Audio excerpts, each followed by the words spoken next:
Nós estamos agora ao vivo com o presidente da República, Jair Messias Bolsonaro, amigo da nossa região, viveu aqui, tem uma forte ligação com o Vale do Ribeira, e para a gente é muito honroso esse momento, né? É muito gostoso fazer isso e saudar essa segunda-feira o presidente Jair Bolsonaro. Bom dia, presidente. Bom dia, obrigado pela oportunidade. Eu acabei de sair do Vale do Ribeira, fui visitar minha mãe e também alguns prefeitos da região. Retornamos a Brasília e, como você bem disse no começo, né, eu devo muito a Eldorado Paulista, Sete Barras e Ribeira, cidades onde eu morei e fiz meus estudos, que permitiram eu prestar concurso para escolas militares e me ajudaram muito também na minha vida política, né? E hoje em dia a gente exerce o nosso trabalho aqui em Brasília, buscando atender a todas, né, 27 unidades da federação do nosso querido Brasil. Presidente, mais uma vez dizer que é uma honra para a gente estar aqui entrevistando o senhor. O presidente está nesse exato momento não no estúdio da Rádio Regional, está em Brasília. E ele esteve, como ele mesmo disse, já esteve na região esse final de semana, visitando os familiares, a mamãe e as outras pessoas da família também, né? Presidente, nós vamos abordar aqui alguns temas importantes para a nossa região, para o Brasil, para o mundo também. E o senhor esteve esse final de semana aqui na região, a gente não poderia deixar de fazer menção mais uma vez, não é público para todo mundo, né? No Brasil inteiro se falou sobre isso, a gente viu vídeos na internet com o senhor também, e a gente gostaria de saber o que o senhor sente quando o senhor faz isso. Eu vi um vídeo do senhor dirigindo, inclusive, um trator, né? Andando a cavalo, coisas simples e cotidianas para quem é da região, para quem vive no sítio, vive na zona rural aqui do Vale do Ribeira. Enfim, o senhor sabe do que eu estou falando, né? O senhor faz isso, quando o senhor faz isso, relembrando das origens da família, o que o senhor sente, presidente? Bem, nesse vídeo, na verdade, foi uma live por volta das 10 da manhã de sábado último. Eu estive ali em Eldorado Paulista, né, e atravessando o rio, tem uma fazenda de nome Quinangose. E lá eu morei por 3 anos. Ali eu aprendi a dirigir, onde você me viu, por coincidência, né, no mesmo trator Valmet, nos anos 65, 66, eu tinha 10, 11 anos de idade, aprendi a dirigir nesse trator e mostrei a casa onde nós moramos por 3 anos. É a mesma casa, bastante simples, né, com 2 quartos, um quarto da minha mãe, meu pai, e outro quarto para 6 filhos em 3 beliches. Então, vendo isso naquela fazenda, lógico que a gente relembra o tempo de garoto. A gente andava de cavalo com uma corda amarrada no beiço do animal e um saco de estopa como pelego, né? O que se fazia na região também, eu tirava meu sustento dali, eu tinha vergonha de pedir dinheiro ao meu pai, porque meu pai era pobre, quase impossível pedir dinheiro para ele. Aí eu explorava o maracujá da região, palmito, e a atividade mais rendosa nossa era um peixe parecido com cascudo, né, que é chamado de aniá. Então a gente recordava. Um estudo que tínhamos lá era de qualidade, o período que nós vivíamos era o período militar, e a educação era levada muito a sério. Tanto é que deu condições para várias pessoas ali da minha cidade, Eldorado, a se aventurar mundo afora. Ali nós temos, só da minha cidade pequena, que deve ter hoje em dia talvez 5 mil habitantes, num curto espaço de tempo tivemos 20 que foram para a carreira militar. A grande maioria para a Escola de Especialistas de Aeronáutica, um para a Academia da Força Aérea e eu que fui para a Academia Militar das Agulhas Negras. Então, uma cidade pequena, mas que realmente dava oportunidade para todo mundo. E é a educação, é o conhecimento que liberta as pessoas. Ficou muito feliz, então, assim, na visita a Eldorado nesse final de semana. O mais importante foi minha mãe, né? 94 anos, está com a saúde bastante debilitada, está com Alzheimer, tá? E é a vida, né? Eu queria ver minha mãe, já tinha quase 1 ano que não visitava Eldorado Paulista, fiquei muito feliz e eu espero voltar mais vezes para vê-la com a saúde, mesmo um pouco complicada, né? Mas com saúde ainda que Deus está dando para ela. Maravilha, presidente. Presidente, vamos para as perguntas então. Eu imagino, né, que o senhor tinha um planejamento para 2020 e 2021 bem diferente do que nós estamos vivendo e do que nós vivemos no ano de 2020, muito difícil em virtude da pandemia, né? O que prejudicou, presidente, o governo federal? O que prejudicou os planejamentos, os projetos que o senhor tinha, ou que o senhor tem? E como é que fica o desenho da economia no governo Bolsonaro com essa pandemia, quase pós-pandemia? Nós fizemos uma campanha bastante simples. Os últimos meses não fiz campanha, porque levei uma facada, e disputei a eleição num leito do hospital. Mas tivemos também uma pré-campanha, onde eu comecei essa pré-campanha no final de 2014. E andei, né, por quase 3 anos, sozinho pelo Brasil todo. E resolvi levar a verdade para a população. Não adianta eu chegar no Vado Ribeira e falar que vou transformar isso aí num oásis, né, numa ilha de prosperidade.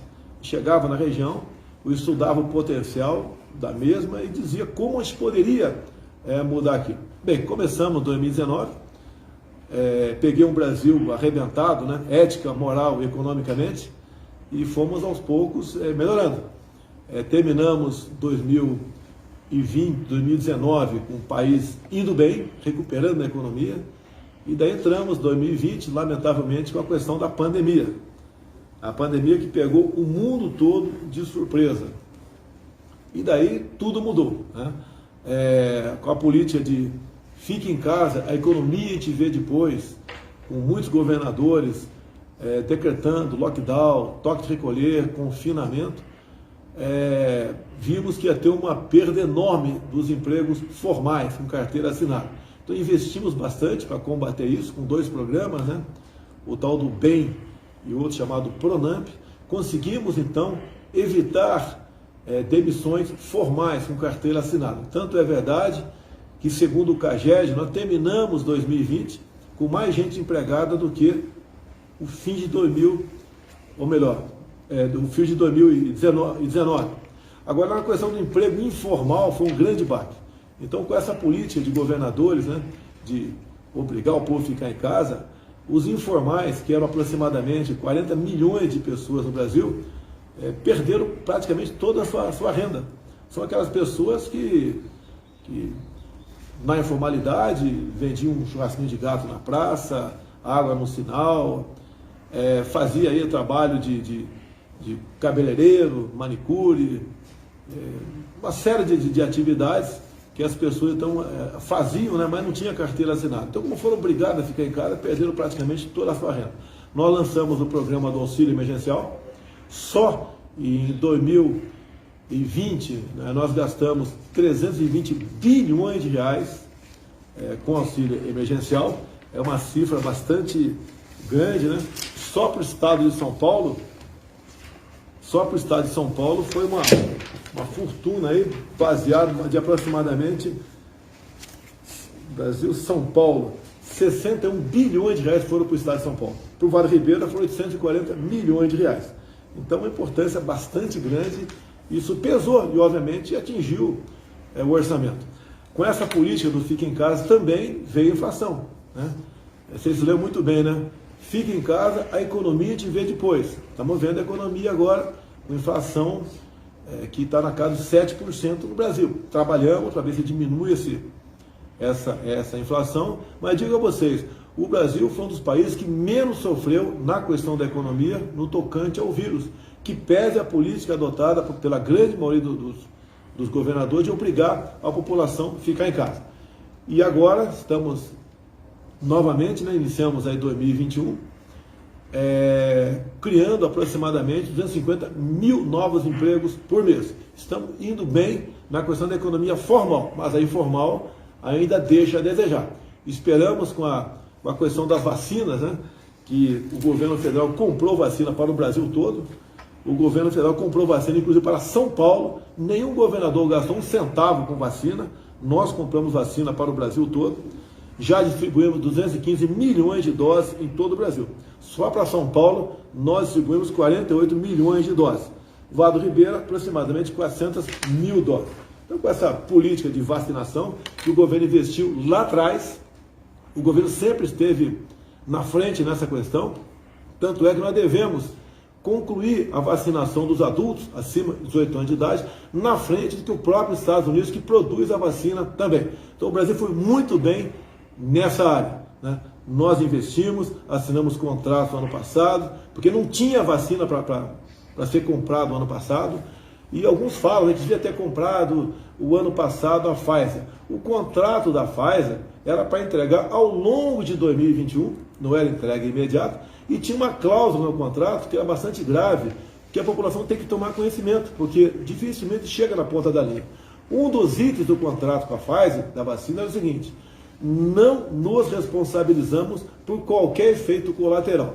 Ou seja, da minha parte, então, eu tenho que ter responsabilidade. Eu não posso comprar uma vacina, mesmo para ser entregue ao longo dos anos, sem que a mesma passasse pelo crivo da Anvisa, Agência, né, de Vigilância Sanitária. E ela tinha que dar o sinal verde. Bem, a Anvisa destravando isso, bem como uma lei sancionada pelo parlamento, votada e tendo origem no próprio parlamento, no início de março deste ano, abriu as portas para a gente comprar a Pfizer. Então compramos a Pfizer também.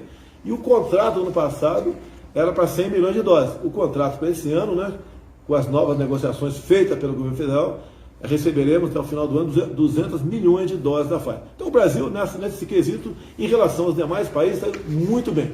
Obviamente, a gente pede a Deus e torce, né, pela efetividade da vacina, se bem que algumas vacinas não estão dando certo.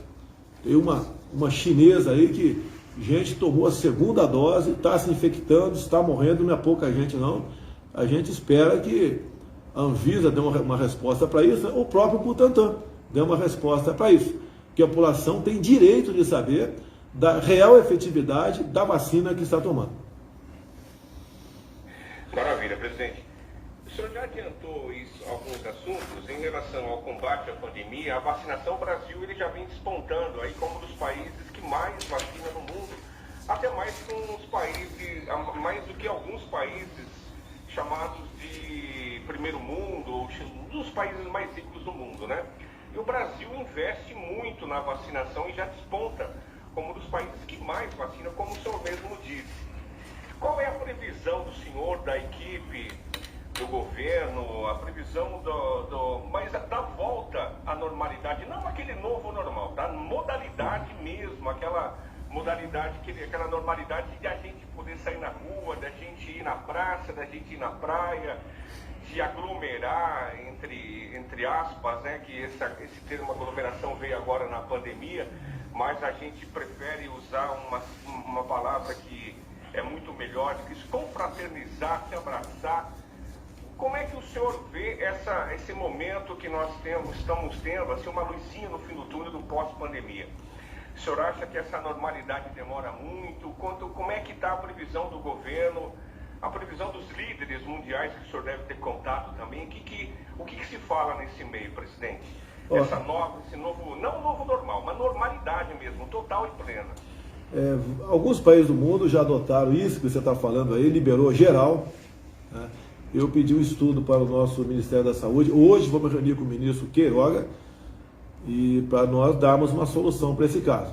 A ideia é o seguinte: pela quantidade de vacinados, pelo número de pessoas que já contraiu o vírus. Quem contraiu o vírus, obviamente, né, está imunizada também, como é o meu caso. Nós tornarmos facultativo, né, orientarmos que o uso da máscara não precisa ser mais obrigatório. Essa é a nossa ideia, que talvez, né, tenha uma data a partir de hoje para essa recomendação do Ministério da Saúde. Se bem que vocês sabem que o Supremo Tribunal Federal simplesmente deu poderes a governadores e prefeitos para ignorar o governo federal. Aí, então não basta a gente apenas orientar para ser facultativo, porque o governador pode simplesmente achar que para ele, né, é bom aí continuar usando máscara, ou para alguns prefeitos também, e eles continuaram nessa política, né? O que eu vejo? Desde o começo eu falei, talvez tenha sido o único chefe de Estado do mundo todo. Eu disse lá atrás, nós temos que conviver com o vírus. Infelizmente, ele veio para ficar, como muitas outras gripes que nós temos por aí também. E sempre disse, devemos tratar com a mesma seriedade, né, e de forma simultânea a questão do vírus, que mata, e a questão do desemprego também. Tá? E você pode ver, nós aqui, o governo federal, apesar de estados e municípios poderem ignorar decisões nossas, conforme decisão do próprio Supremo Tribunal Federal, nós aqui apontamos para o tratamento precoce da doença. A gente não podia ficar com aquele protocolo do então ministro meu Mandetta, fique em casa, quando sentir falta de ar, procure um médico. Isso não pode, a política é completamente errada. Porque o médico, né, sabe que quanto de forma mais cedo você começar a tratar uma doença, a maior chance de cura ela existe. Você pode ver uma mulher, se começar aí sentir que tem algum caroço nos seios, se ela esperar esse caroço crescer, ficar o tamanho de um ovo de codorna, ela pode, ao procurar o médico, ser tarde demais. É a mesma coisa o homem. Se ele começa a ter problema para urinar, esperar quase que ficar impossibilidade de urinar, e daí procurar o médico, ele pode estar com câncer bastante avançado na próstata, e daí não tem mais jeito. Lamentavelmente, não tem mais cura para isso aí. E a questão do vírus é a mesma coisa. Alguns falam, não tem comprovação científica para isso ou para aquilo. Respondo, meus amigos, a vacina também é experimental. Está usando de forma emergencial. Não tem uma comprovação científica 100% dizendo, ou 99%, que quase nada é 100% nessa vida aqui, apontando que ela dá resultado. Ainda hoje em dia, no Brasil, é quase crime você falar isso aí. Existem estudos lá fora sobre efeitos colaterais. Eu não quero falar aqui porque eu não quero trazer uma discussão novamente para dentro do Brasil. Mas lá fora, alguns países estudam a questão do efeito colateral. Tem muita interrogação nisso ainda. Agora, alguns especialistas brasileiros, né? Alguns figurões da imprensa, né? Alguns políticos, como temos alguns senadores, eles já sabem o que não dá certo. Né? Agora, o que dá certo eles não sabem. E o tratamento off-label, que a gente costuma falar, que é o fora da bula, né? Muitas vezes é aquele que a vovó dá para o netinho em casa para baixar a temperatura do moleque, ou para curar uma dor de barriga, isso passou a ser proibido discutir aqui no Brasil. Páginas na internet são derrubadas. Se você fala em tratamento imediato, tratamento precoce, ou agora, se você fala, por exemplo, que você gostaria de ter o voto impresso e não apenas uma eleições informatizadas, você tem a tua página derrubada, você tem a tua página desmonetizada.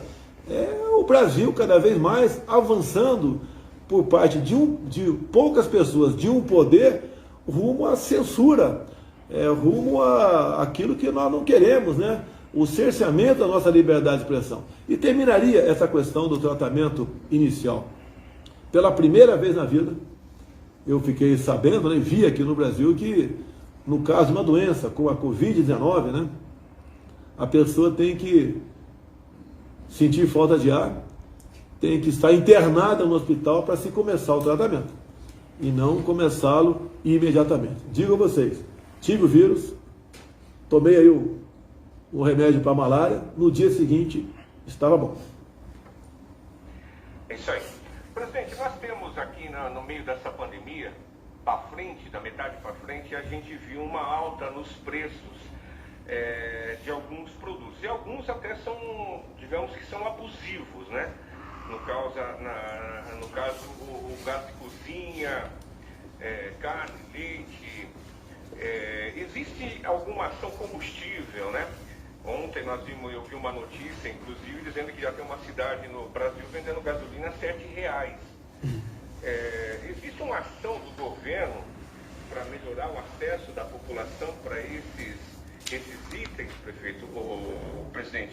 No caso, gás de cozinha, os combustíveis, carne, laticínios. Eu posso debater cada assunto desse contigo. Vou começar no gás de cozinha.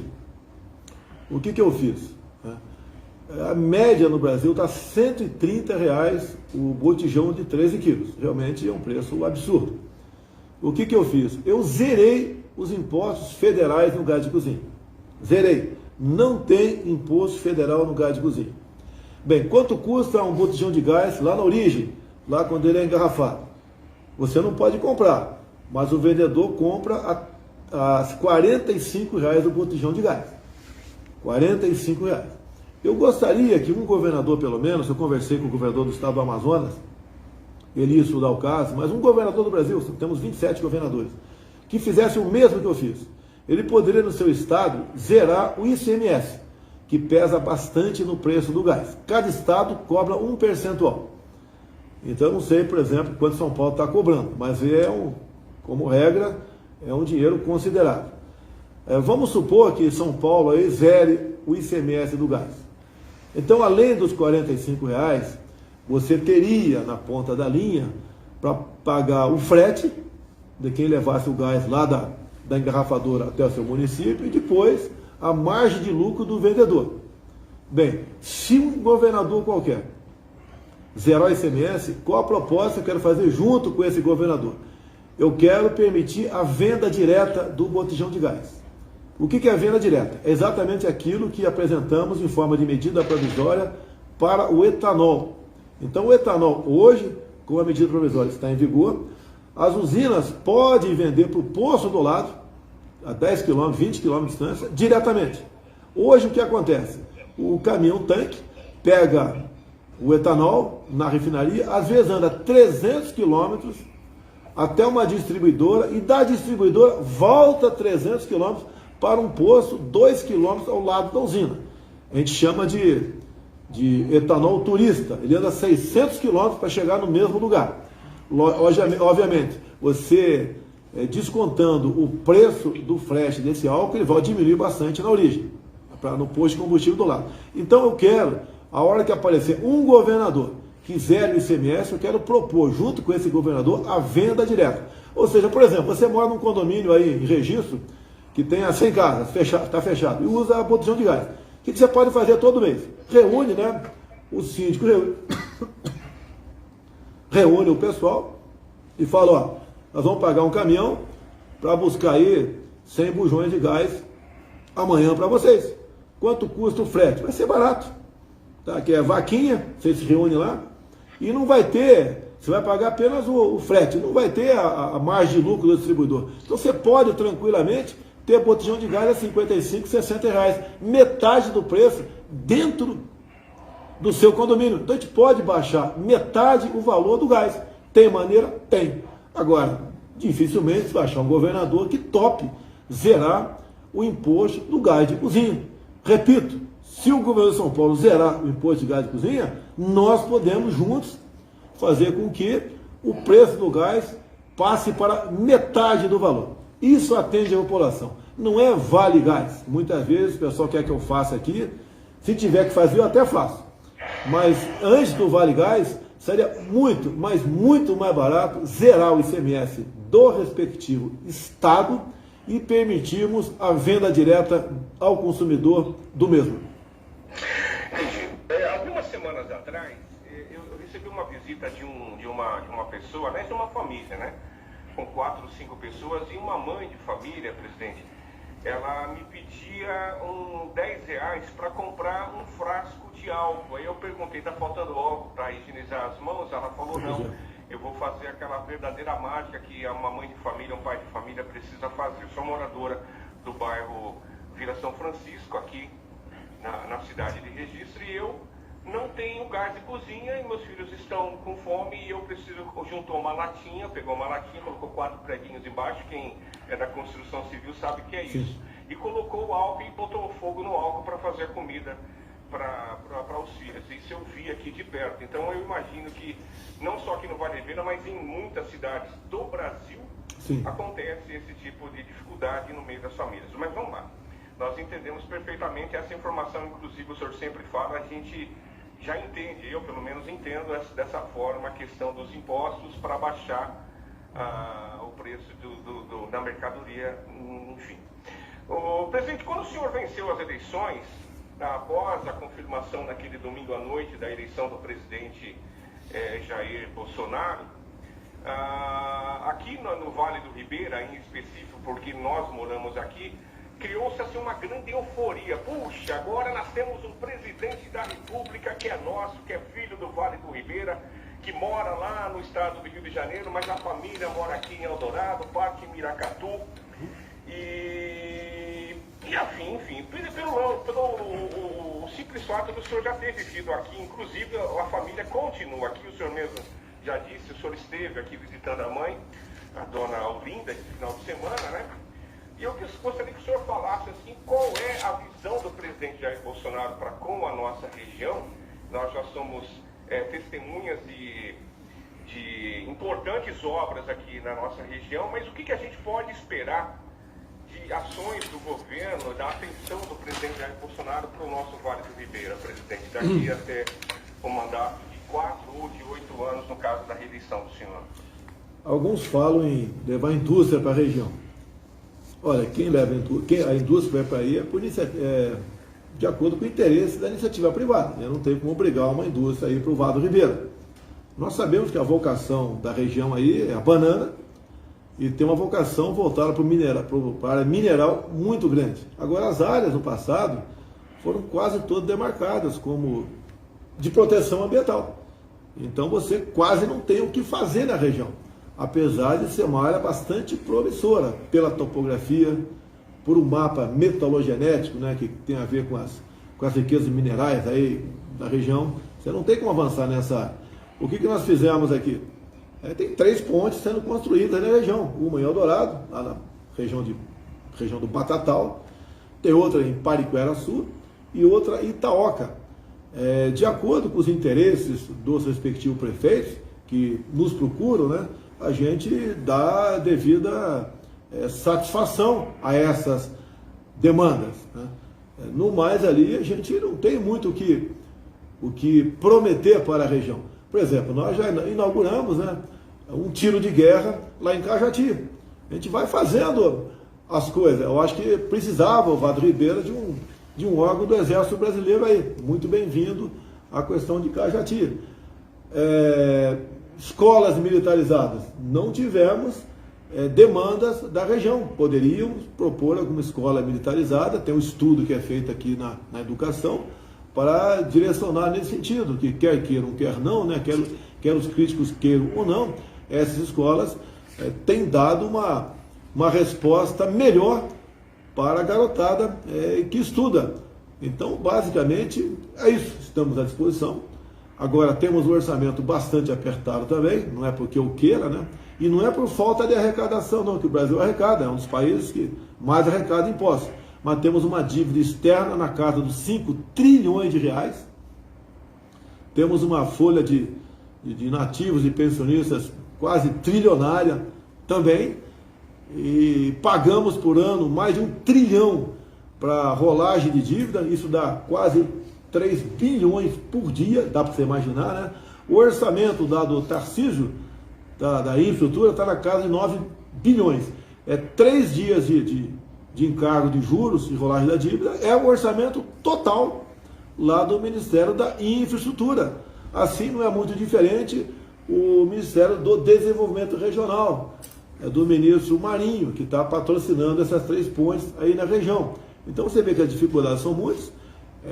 É a mesma coisa daquele casal, né, que resolve se casar, tá namorando, vai se casar, e casam, dá uma festa de arromba, e depois tem que pagar essa conta, né? Nós aqui, não vou dizer que assumir com alegria, o governo sabia das dificuldades, mas sabia que poderia fazer muita coisa na área ética, moral e um pouco menos na economia. Se bem que, repito, o Brasil é um dos 5 países que melhor enfrentou a pandemia na questão econômica e está uma projeção desse ano, né, chegar próximo de 5% do PIB, coisa que ninguém podia esperar do nosso Brasil. Então estamos indo bem. Voltando, Vale do Ribeira, o potencial enorme, mas quando se tem uma área demarcada, até por decreto, né? E isso chama-se decreto ambiental. Para derrubar esse decreto, só uma lei, uma coisa que só acontece no Brasil. Eu chamo isso de aparelhamento legal, né? Por legislação do Estado. E isso nos prejudica a muito. Agora, o interesse nessas demarcações é de fora do Brasil. Você pode ver, você tem notícia de índios aí, Miracatu, que nunca tivemos, aí também Iguape, coisa que nunca tivemos. Algum tempo atrás, em Eldorado Paulista, na região da Barra do Taquari, botaram índio de fora lá. Ou seja, cada vez que você demarca uma terra indígena, você inviabiliza a região para o progresso. E são índios estrangeiros, né? Turistas, que gente do Brasil, patrocinado por ONGs internacionais, fazem isso na nossa região. do WhatsApp de pessoas envolvidas no setor de eventos e hotelaria no Vale do Ribeira, e eu joguei uma propaganda dizendo que o senhor estaria com a gente nessa segunda-feira. Hoje o senhor está, e a maioria das pessoas, até mesmo por estar envolvida nesse setor, eles pediram para eu fazer, não é nenhuma pergunta para o senhor, é fazer uma reivindicação, e o senhor prontamente, eu acredito que o senhor possa atender, o senhor está na posição de atender um pedido desse, que é até tão simples, para ter um investimento e um olho mais voltado, se puder, claro, e é uma das grandes soluções para a nossa região, o lance do ecoturismo. Nós temos lugares aqui que o senhor conhece muito bem, nós temos o Marujá, a Barra da Jureia, nós temos o Petá, que é as regiões das cavernas, Eldorado e Iporanga, e para o senhor ajudar um pouco esse setor que, embora seja muito rico, passa por muitas dificuldades. Se você quiser comentar alguma coisa sobre isso, o senhor fica à vontade. Mas foi uma reivindicação que o pessoal me cobrou, e agora de manhã, quando eu estava vindo para a rádio, me cobraram de novo. Olha, pede para o presidente ajudar o ecoturismo no Vale do Ribeira, que eu acho que seria a grande solução econômica para a nossa região. Eu tive, não nessa, né, numa penúltima viagem no Vale do Ribeira, e fui novamente a Gruta da Tapagem, mais conhecida como Caverna do Diabo. A burocracia tanto para entrar lá, que as poucas pessoas que eu vi na região falaram, não volto mais aqui. Então, as imposições, as ingerências, a burocracia, um certo exagero na questão ambiental, afugenta o turista. Não basta o turista, e aí o turista quer ser bem tratado, quer ser bem recebido. E ele é o nosso patrão nesse momento. Quando você fala em petar, acredito que nada pode ser feito na região. Você não pode entrar lá, não pode. Tudo é proibido. Então, enquanto não mudarmos essa mentalidade, junto ali ao IBAMA, ICMBio, você não tem como dar muita esperança para que o turismo se desenvolva na região. Por outro lado, há poucas semanas, teve aí uns funcionários nossos, juntamente com o ministro do Turismo, né, o nosso Gilson Machado, conversando sobre isso para vocês na região. Ele apresentou, inaugurou algumas obras por aí, tá certo? Voltada para o turismo, né? Mas ele deixou o recurso também para Canané, Itaoca, Juquiá, Miracatu, tá? Que ele trouxe no tocante ao turismo para essa região. Agora o pessoal de bares e restaurantes, ele sabe que o nosso programa, né, o BEM e o PRONAMP, deixou-os respirando na UTI por ocasião da pandemia, porque a taxa de ocupação de hotéis foi lá para baixo, quase zero. O Paulo Somossi, se não me engano, esse é o nome dele, que é o presidente do sindicato de bares e restaurantes, esteve comigo na Fazenda o ano passado, no Ministério da Economia, e quando nós tratamos e realmente botamos em prática esse programa. Olha, a região é maravilhosa, eu conheço a região, conheço a Serra do Cavalo Magro, conheço aí a usina, o Petar, esse Rio Ribeira de Guape. Olha o que eu estou fazendo aqui. Eu espero ter uma resposta positiva do senhor comandante da Marinha. O que eu pedi para o comandante da Marinha? Se é possível, a gente não temos mais habilitação para jet ski da forma que é feita atualmente. O que eu pedi para ele? Se for possível, a habilitação de jet ski é você tê-la apresentando apenas a carteira de habilitação de carro normal e um termo de responsabilidade. Você pega esse Rio Ribeira de Guape, né, que morre lá em Ribeira, Foz dele. Você pega Registro, Sete Barras, Eldorado, com toda certeza, até Iporanga, vai ser difícil chegar até Ribeira, mas, em especial quando o rio está baixo, é uma maravilha sem tamanho. Você pode abrir pontos de turistas náuticos, né, de jet ski, nessas cidades todas, onde o turista chega com a tua família, aluga 2, 3 jet ski e vai ficar passeando pelo rio. Eu já fiz uma vez, né, de Eldorado, foi lá uns 20 quilômetros para o rio acima, com jet ski meu, estava com um sargento do exército, nome Mozart, que trabalha comigo até hoje, e viemos aí jogando a varinha dentro d'água, pescando o roubalinho. Então é uma coisa maravilhosa, fantástica, um rio limpo, na época de que não tem chuva, é uma coisa maravilhosa, fantástica. Esse é o turismo, né? Que pode ser feito aí. Estamos tentando com a questão da habilitação do jet ski. Maravilha. Quero mandar um abraço para o Moser, que é Nagano também, que esteve com a gente aqui, um camarada sensacional. Muito bem lembrado. Presidente, mais um assunto muito comentado aqui na nossa região também, assim como foi a eleição do senhor, nós temos a questão da indicação de mais um rapaz, um jovem rapaz, que é pastor também, inclusive, da Igreja Presbiteriana, muito conhecido aqui na nossa região, principalmente no meio evangélico, que é o doutor André Mendonça. E nós temos uma indicação dele para cargo de ministro do STF. O doutor André, ele é muito conhecido, é muito querido aqui na região, inclusive. E qual que é a expectativa do senhor em relação à indicação do doutor André Mendonça, ministro do STF? O André Mendonça é de Miracatu, sua família toda é daí, né? É uma pessoa fantástica. E eu confesso que depois que, por ocasião da indicação dele, no último dia, quando até meu irmão Renato ligou para mim, eu fiquei sabendo que ele era de Miracatu, eu não sabia. Então nós o efetivamos no Ministério da Advocacia Geral da União, depois ele foi para o Ministério da Justiça, e quando decidi indicá-lo, eu não indico ninguém para o Supremo, eu indico para o Senado. Tá? Indiquei para o Senado para ser sabatinado, e daí seguir destino para o Supremo Tribunal Federal. No tocante ao conhecimento da questão jurídica do André, ninguém contesta. É uma pessoa que tem uma bagagem cultural enorme. Agora, ali passa por um crivo, né, por um julgamento muito mais político do que técnico.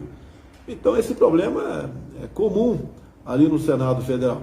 A gente espera que ele seja sabatinado nos próximos dias, que sempre tem uma oposição, não interessa quem indique o candidato, né, para o Senado, e ele vai bem representar todos nós. Né? Ele é evangélico, sim. É um compromisso meu, né, indicar um terrivelmente evangélico. Mas também tem uma bagagem cultural enorme.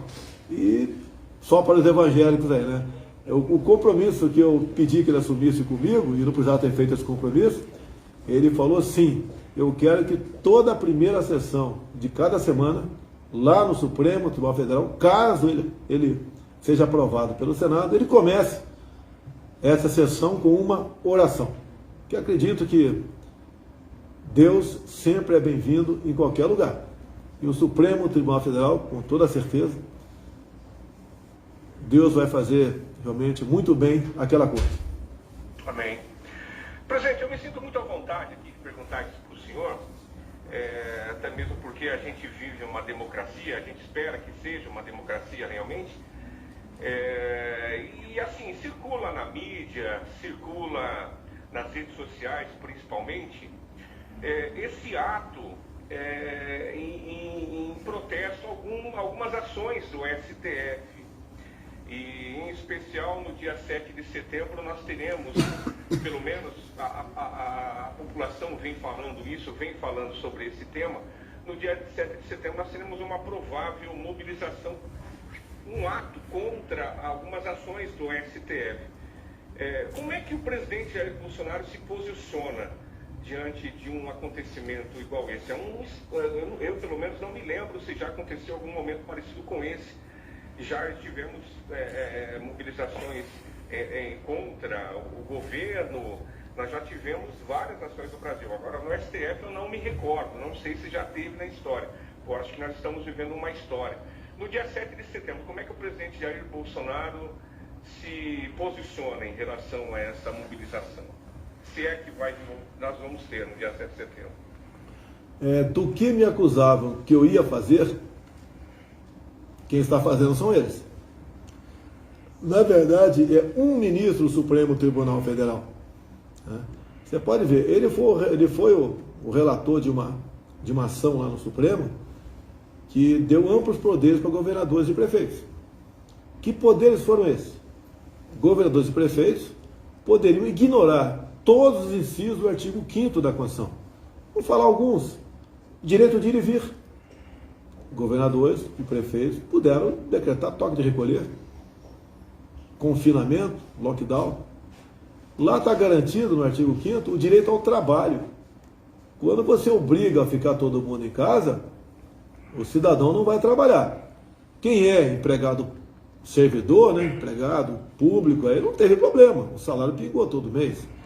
Mas aproximadamente 40 milhões de informais no Brasil perderam sua renda. Um outro absurdo que aconteceu em vários estados do Brasil, proibiram as igrejas de abrir suas portas. Olha, qual o último refúgio do cristão, né? É ir na igreja, conversar com o padre, conversar com o pastor, se aconselhar no momento de desespero. Proibiram eles de fazer isso aí. Então, alguns governadores e prefeitos gostaram disso. Você pega o exemplo de Araraquara, o mais absurdo que tem. Você viu lá a mulher sendo algemada em praça pública. Você já viu surfista sozinho na praia, como eu vi na Baixada Santista, né? Ser caçado por ordens de governadores. Você já viu o vendedor de frutas, né? Como vi lá na Paraíba, sendo algemado dentro da sua estabelecimento comercial. Eles gostaram disso daí. E o que acontece? Críticas, todos nós sofremos. Tem gente que critica a rádio regional, né? E daí? Você vai fazer o quê? Vai prender o cara? Mas se você achar que a crítica está exagerada, tenta na justiça. Agora, você mandar prender, se bem que você não tem poder para isso, né? Mas um ministro do Supremo Tribunal Federal mandar prender, isso não é justo. A crítica, por pior que seja, você tem que tolerar. A liberdade de expressão é ampla, é garantida a todos nós. Agora, vem para o lado do presidente da República, eu, Jair Bolsonaro. Seria muito mais cômodo e fácil para mim me omitir, ou ficar do outro lado. Como estaria o Brasil no momento? Só o povo na rua?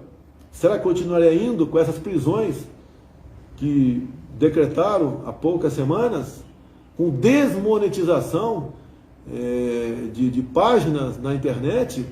E a desmonetização foi por parte do corregedor do Tribunal Superior Eleitoral. Olha, se eles têm esse poder, o Tribunal Regional Eleitoral também tem. Vamos ver a época de caça às bruxas? Não vale mais a liberdade de expressão? Você pode ver, um parlamentar, um deputado federal, está lá no artigo 53 da Constituição, que ele é inviolável, civil e penalmente, né, por qualquer palavra, opinião e voto. Você não pode prender um deputado federal.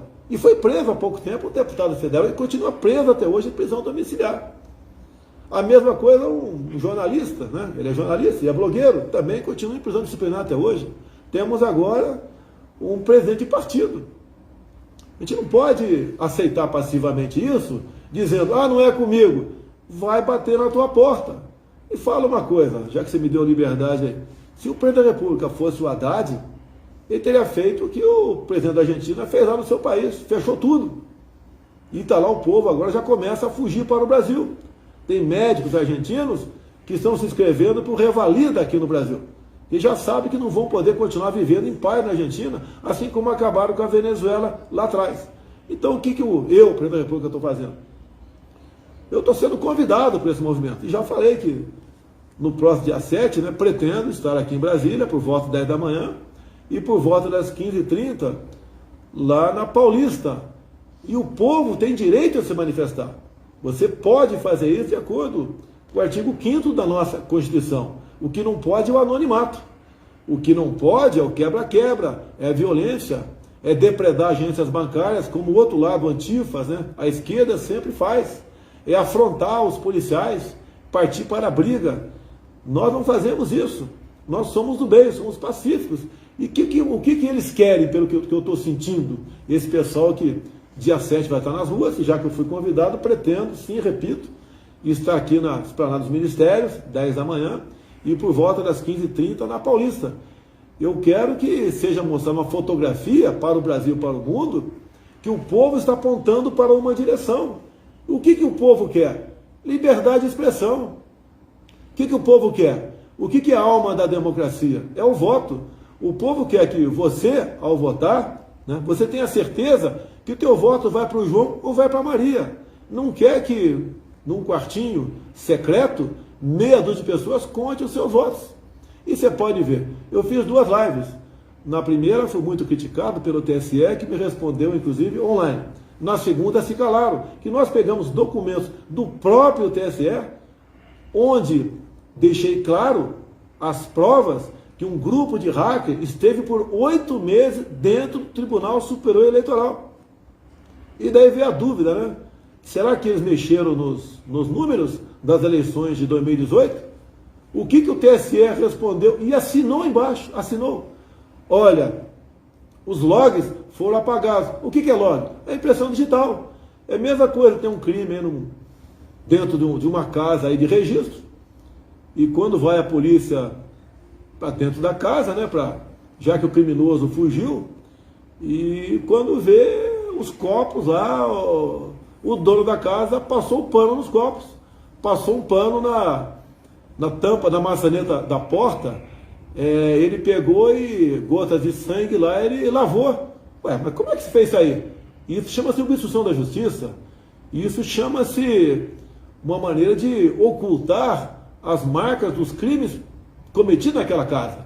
Procura dar uma maneira para tornar aí impossível, né, você chegar nos criminosos. Agora, o próprio TSE, em documentos deles, como mostrei na segunda live, eles apagaram os logs, apagaram as impressões digitais.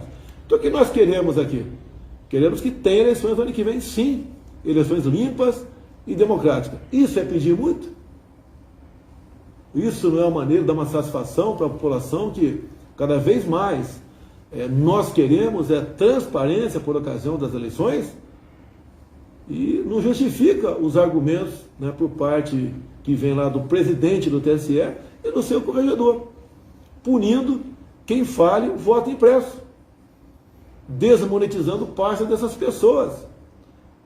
Agora, realmente a gente espera que tenhamos eleições limpas e democráticas e com contagem pública de votos o ano que vem.